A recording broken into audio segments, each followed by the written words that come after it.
भगवान की। उसी समय चंद्रमा मुर्गा बन जाता है और रात के 3 बजे आवाज लगा देता है।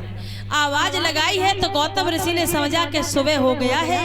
उन्होंने अपने वस्त्र उठाए हैं और गंगा जी में स्नान करने के लिए चले जाते हैं। इधर इंद्र गौतम ऋषि के भेष में अहिल्या के पास पहुंच जाता है छल करने के लिए।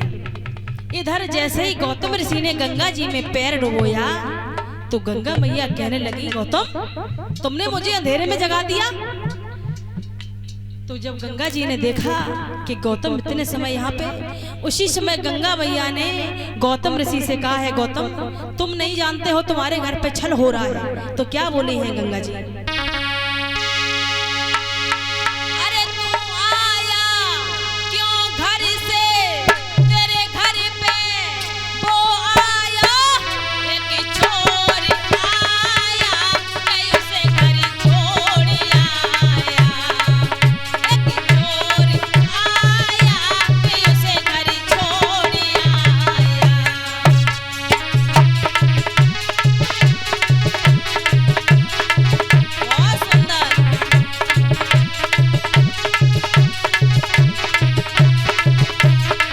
सुनो गौतम, तुम नहीं जानते हो तुम्हारे साथ में छल हो रहा है, घर पे जाकर देखिए जाकर।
बोलिए गोविंद भगवान की। जैसे ही गंगा मैया ने कहा है, गौतम इतने टाइम यहाँ पे तुम घर पे देखिए जाके तुम्हारे साथ में छल हो रहा है। उसी समय गौतम जैसे ही आए हैं, गौतम जब पहुंचे हैं तब तक चंद्रमा बाहर निकलता हुआ आ रहा था।